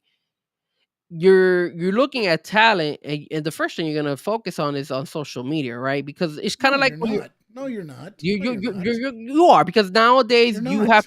have You're to, not. like back in the day, what did you have to do in order for you to promote yourself? You would have to record yourself and all that stuff. You didn't have a live tryout, I'm assuming, right? Because when I You try, send in the tape. If they liked you, then they bring you up and they give you a dark match. You're one of the guys that do a main event, or you wrestle in the ring. But when that's why the ring's set up at 2:00 the night before, because then they bring people in, they watch you roll around, they watch you do moves. Okay, you could be on the show. Okay, you could be on the show. You need more work, but we can bounce whatever, things like that. And then as you're there, you start becoming, okay, he's viable. He's viable. We might see something, and then after a while they sign you. But it has okay, nothing to do with the social media is to that's not, promote yourself, and yeah, yeah, but that's not the that's case it in though. But today's world. You don't do that. You don't send a tape. Your tape or your promotion is what you see on social media.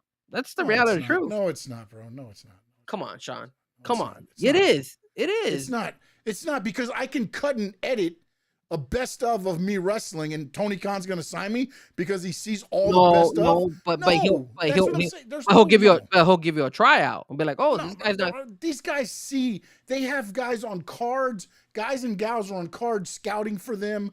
They've got people, certain gyms that train people will tell them, hey, keep an eye on this guy, okay? Hey, John, you're on this card, keep an eye on him. Might be somebody we look at. That's how they do it, man. It's not just like, oh, let's go to this guy's social media or this gal's social media and see what they got. Why? That's the best of. Well, That's I only gonna be mean, the best of your stuff. And I then would. and then what? I'm gonna scroll through and look at the thing and be like, oh my God, look at that. They're talking about how flabby your thighs are. Oh, we're not signing her. Like, doesn't work that way, man. But social media does play an impact whether these people get No, called or not. it impacts the performer. It doesn't impact whether Triple H is going to sign you, whether Tony Khan's going to sign you, whether Carlos Silva is going to sign you, whether MLW is going to sign you, whether AAA will bring you in, whether New Japan's going to fly you across the ocean to work. Nobody looking at social media to make a decision Okay, but or be influenced. fair enough. But it will affect. You did say it will affect the performer in a positive or negative way, one or Well, the if other, they right? buy into it, yeah. But most wrestlers have egos to where they don't care. This goes back to the one we were talking about before, where they got upset because they didn't get 3 minutes, and then they did this because your ego is telling you, I'm better than 3 minutes. But that's 3 minutes of TV time that you would have gotten.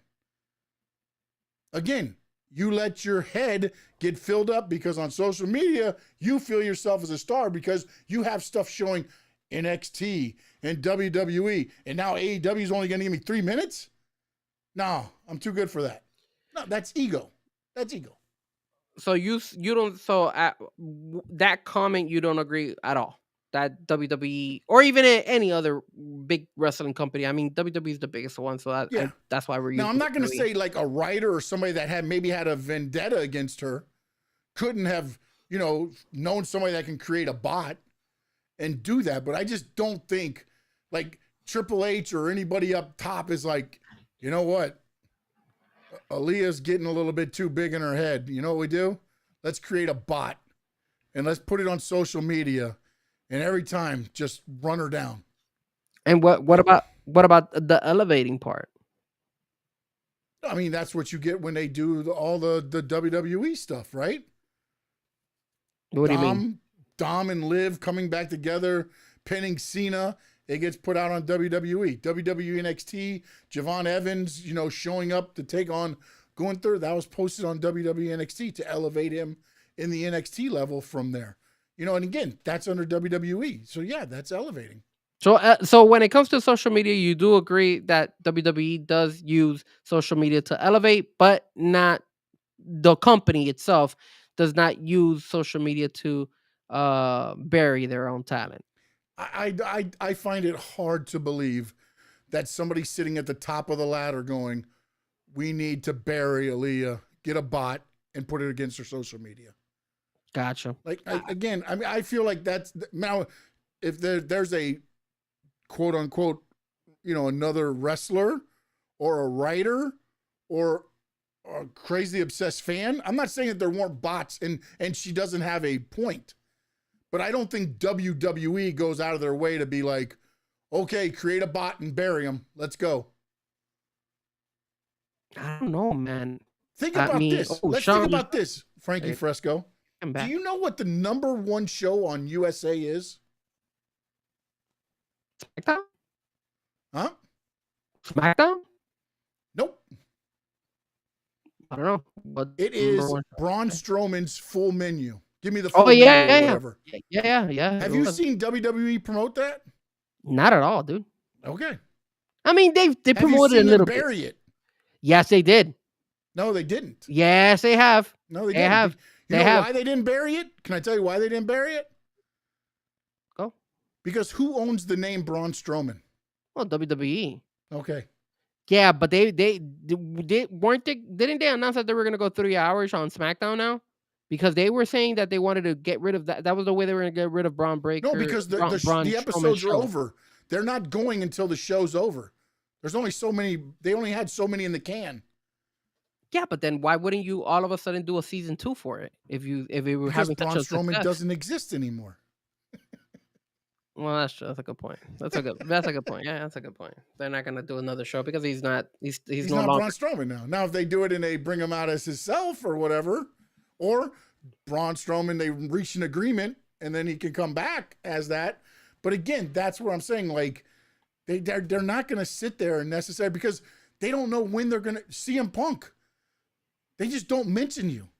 Whether you want to call that burying or whatever, they just don't mention you until they go, hey, you know what? We can bring them back because we need them. They don't burn bridges either. That's a good point. That is a good point. You that CM Punk is a very good example. What's up, Tony? What's up, Tony? I do. And CM Dump. Sorry, didn't see you there. I do think that's a big move. Yeah, you're right. Whenever they don't want you, they just don't mention you and they make you disappear. And the best way to disappear is by just not talking about you anymore. Yeah, because again, if you do make the bot and you bring it up, you're just drawing attention to said performer. Well, it's not only the bot. I mean, again, like if you write crap on the person's social media, saying "yo, she sucks" or this and that, then you start creating a narrative. And then when you start creating a narrative, so okay, I guess this is the way I took it, right? But don't fans do that all the time, anyways? Like, hold on. Does WWE really need to do that? Okay, here's what I feel. Here's where I thought she was going with that comment. The fact that it goes and she says, "Hey, if WWE wants to get rid of somebody, but they don't, they're looking to get rid of them, right? what do, you start creating a narrative. And the way you start creating a narrative is by burying them, by talking crap about it, by saying, hey, look, she sucks, she does that. Kind of like Nikki Bella, right? Nikki Bella is a good example. All of a sudden, there's been very, very bad negative stuff on Nikki Bella. So let's see in a year or in a couple months and see if Nikki Bella's still in WWE. Because if she isn't in WWE, then all of a sudden, that statement by Aaliyah may have some truth, some validity No, it to it. doesn't, because if they don't want you, that you're that contract. Mm. You I just think, I think hold on, Sean. We got we rid of Frankie Fresco. Look at that. There must be a bot on social media talking about him. Where the hell did Frankie Fresco go? Finn Sammy, what's up, my man? hold on. He is. He's back. I thought a bot got you. You sounded like a robot, dude. So I don't you know. Went out. You No, dropped. you've been going in and out like on your No, on your you've video. been going out. I got no bars on yours. Oh my god! All right, chat. Who's been on here? Like, who's been dropping signal? It's been Sean. You just sounded like a robot. Like the last. Well, like you sound like a robot when you were talking, then you dropped. It says you guys sound like a robot. Both of us or just Sean? Oh boy. I Well, hope now I got not. all bars again. I lost bars for a minute. Oh Both. really? It was both of us. Oh, Are crap. we Okay. that way right now? Still at this moment? Are we being attacked by bots? Is WWE and AEW sending bots at it? That's what it is. They heard us. They heard that we were talking Damn. about them. I think somebody jumped on the internet here because now I just lost and dropped everything. Son of a biscuit. It says both of you guys. Yeah. It's the bots, the WWE bots coming All after right, us. Frankie, let them know where they can hear you, man. Let's get off here and get to Raw. All right, you can check me out at Frankie Fresco's YouTube channel. I'm there. Make sure you check it out. And then obviously on social media, you can check me out as Fresco Music.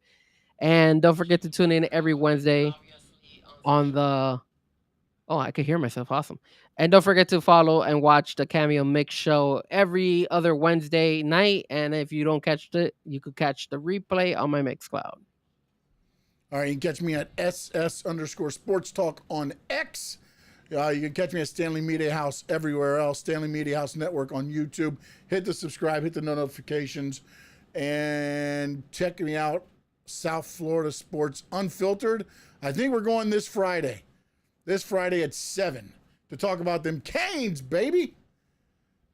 Not the Gators, though. Not the Gators. We won't be talking about them. Frankie will hit us with the bots when we are talking about the Canes. Notice how our internet server started going shitty when we started talking about this topic. Yeah. I told you it wasn't going to be good, man. Told you it wasn't going to be a good topic. They don't want us to talk about that. Yeah, buddy, you're talking some shit there. They already made what's her name? CJ Perry pull down the podcast. I'm telling you. Attacking us. I'm telling you. So if you guys heard us as robots, I just want to let you know that podcast, that video just got taken down by CJ Perry. Like, she took it out like earlier this afternoon because I was watching it, and then all of a sudden, that boom, gone. So now WWE is screwing with us as well. Frankie is the king of Colombian crybabies. Sean, are you going to be tuning in Friday, World Cup selection? Man, Frankie, you know what I feel like sometimes you get?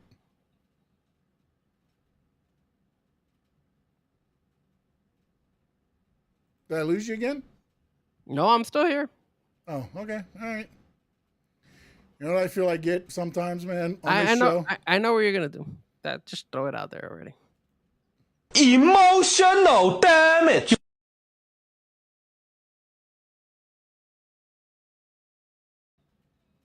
That's what I feel like on this show sometimes. Emotional damage, man.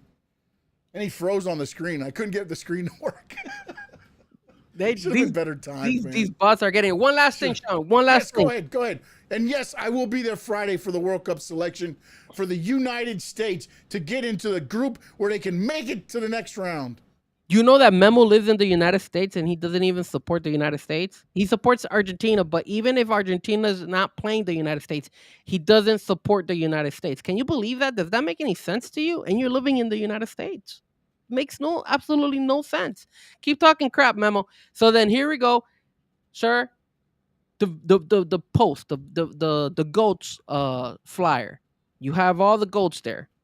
Supposedly, you got Michael Jordan. Oh, hold on. I didn't know you were gonna pull this up on me here. Hold on. Oh, you want to show it to the crowd? I mean, it's the goats, right? We got to show it. I want to see. I want to see if you guys agree with this foolishness of a flyer out there that has been going on social media. These bots are supporting this stupid narrative of these guys being the goats. And personally, I think they got it wrong. I mean, not all of them wrong. I think, but there's two in particular that they got wrong. I live in the USA. I support Ecuador. Yes, but if you after Ecuador, do you support the USA, John? Frankie, did you send that to me on X or on Instagram? I Probably, think you sent it on Instagram. probably on Instagram. I could text it to you. Oh, no, I got it. I have the photo too. It's a terrible photo. It's just those two guys make absolutely no sense. ESPN was promoting it too. I live in all of a sudden, so here it goes. It says, but supports the other teams. What? Just like you don't support the Canes, but you support the other teams. But there's a logic behind it, man. I went to UF. I'm a Gator. Wow, Josh is another. I don't know how to say it in English, but Sean, if you want to repeat after me, son arrepentidos from living here in the United States. Can you What say you that? said. Arrepentidos. That's what they are. Yes, Rapentitos thing. Exactly. Yes, Sean. Woo! Proud of you, sir. Yes. They're not grateful for living in the United States. How are you not going to support the United States and you live in this country?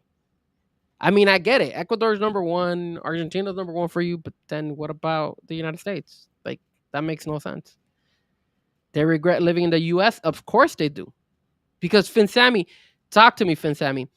If you support your country, I'm Colombian, 100% Colombia all day.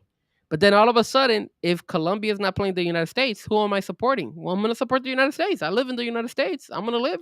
You guys don't know by now, Frankie has 22,356 college teams. And so that's what happens with Frankie. He gets... I think Memo's getting butthurt. He's trying to take shots. Yes. Mal agradecidos, 100%. Yes, mal agradecidos. Y arrepentidos for living here, bro. Arrepentidos for not wanting for living in this country. So it doesn't matter that they suck. You still live in So this there it country. is, Frankie. Hit it up. All right, so let's talk about these GOATs.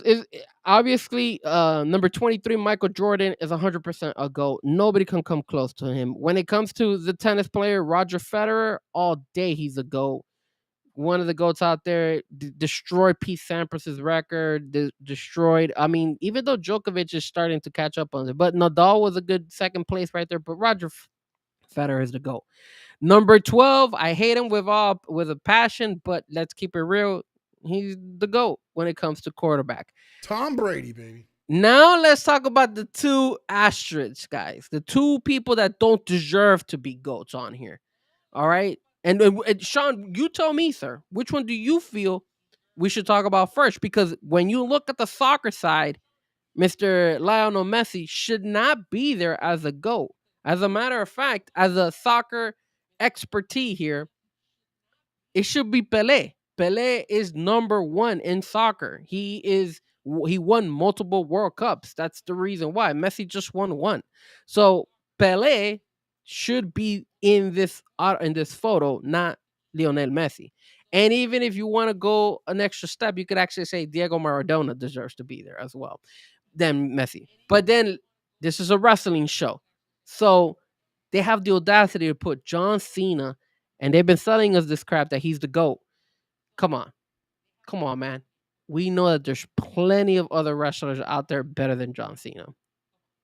John Cena's not the GOAT. We know that. You got On the stat sheet, he is. The Undertaker. On the stat sheet, he is. Undertaker is better than John Cena. The Rock is better than John Cena. Hulk Hogan is better than John Cena. There's a lot of people better than John Cena. This flyer is a fraud, and I hope you guys agree with me that this flyer should be taken down and not shown anymore to the crowd, or at least erase the guy in the middle and the guy with the number 10 jersey. What about you, Sean? I'll go with you on the soccer. I know nothing about soccer, so Exactly. I'll go with you on that. I'm not even Brazilian. John Cena as the way it is, I mean, I don't have a problem him being the GOAT. By stats and everything else, he is. He's the 17 never seen. Greatest of all time. Greatest of all time? Nah, not the greatest of all time, sir. No? Okay. No. Do you watch boxing? Sometimes. Who do you think is the greatest of all time in boxing? I don't have a great. If you had to pick one. Rocky Balboa. Rocky's a winner, but he doesn't have it in the sheets. Not even in real life. In my eyes, Muhammad Ali is the greatest of all time. But is he undefeated? No. A lot of people could say Mayweather. John Cena's not undefeated. I mean, what are we talking about here? Again, I don't base it on stats, because if I based it on stats, then you could honestly say that he doesn't deserve to be the GOAT. I mean, if you're basing it on stats, then he does deserve to be the GOAT. But if you're only basing on that, then you're being biased. Well, so Brady is the greatest because he's won the most championships, right? Yeah, but he has a lot of records. Jordan did 6 out of whatever the 7 with the suspension and everything there. But John Cena's won 17. The most world championships ever. He has won the most. You're right. That makes him the greatest. But that's not of all time. Literally. It makes him the greatest of all time. Just because he has more than anybody else. Yeah. Yes. I don't understand. I guess so. I guess if that's what they're basing it on, you're right. I guess that's the only thing. But then it even proves my point that Messi shouldn't be on that flyer, because Pelé has won 3 championships and Messi's only won 1. And then we're talking about World Cups. Because they don't have Messi there as his Barcelona jersey or anything like that. They have him as Argentinian jersey. So, listen, look at Kai coming in. Kai, this guy. You can't be a great in a sport that's pre-selected winners. Oh, that is true. Dare you? Good point, Samurai. Dare you people be so vile to say John Cena's the greatest of a pre-selected choreographed sport? Agree with you, Samurai, 100%, bro. Oh. He is so true. He is pre-selected. They should put an asterisk right on his forehead, because he doesn't deserve to be called the GOAT. Not the right guy. Emotional damage. Where'd you go, Frankie?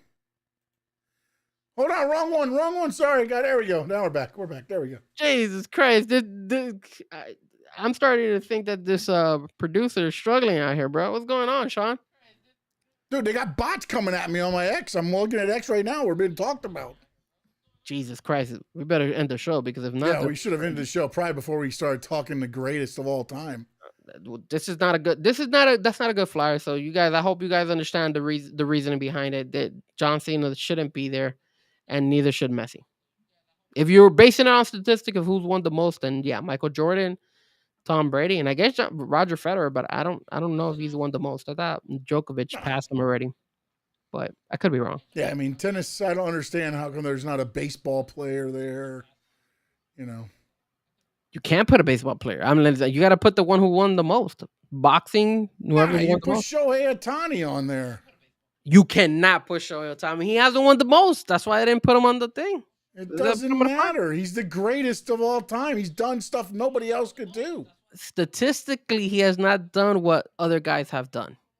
And if we're basing it on statistics, like you said we are with John Cena, then Tommy is not the GOAT. You talk out of both sides of your mouth. You're perfect for radio. I'll start calling you Omar Kelly. You know who should be there on that flyer as a GOAT? Mr. Sean Stanley. That's who should be there as a GOAT. Man. That's who needs to be on that flyer. Why Frankie is a hater towards Messi? I'm not a hater towards Messi. It just doesn't make any sense why he's on that. Dude, what did you do to Memo? My God. Because first and foremost, he's upset that I called him out on the simple fact that he's not supporting the United States and he lives in the United States. I mean, he just said Frankie shouldn't be talking, just like his hairline is not on his head. Exactly. He's taking personal shots because he feels that Messi's a GOAT, and he's not. Pelé has won more World Cups than Messi. It's the truth. Like, don't get mad at me. Oh wow, Omar, no need for that kind of insult, man. Yeah, it's true, Sean. Don't insult me like that. Dude, you talk out of both sides of your mouth. You got to be right, you got to be wrong, and you got to be in between. I'm no Omar Kelly, and thank you Are for we back Tuesday next week, or what do you got going on? I know it's the holidays, so I know your schedule gets a little bundled here. I will be 100% back. Excited for next week, sir. I make it happen, just like you. You make it. You see that, Finn Sammy? We're coming for you next week. Competition, baby, competition. Yeah, better watch out. Better watch out for Sammy. After you're done Finn's TV, jump over, see the Squared Circle Digest. It'll be posted. You're dealing with the GOAT, Sean Stanley. Next Tuesday, 6 p.m. Are we doing it 6? Oh yeah, I'm sorry. Casino until 6. I'm sorry. 8. You're right. 8 o'clock. Hey, Sorry about that. this guy. See, this is what happens with Frankie. You let Frankie talk a little bit, and he starts doing it. No, Finn Sammy. We will reschedule. Finn's TV is a must for fans right now. We gotta. That's therapy. Therapy. It is therapy. And make sure you check them out tomorrow, 8 p.m. And next week we'll be back at 8 p.m. Memo's so pissed. Memo, don't get mad because Messi is not a GOAT. Pelé should be the GOAT. Come on, man. We could have this conversation off the show. You know. In the words of the great Gordon Soley, so long from the sun, shine, state. The Squared Circle Digest!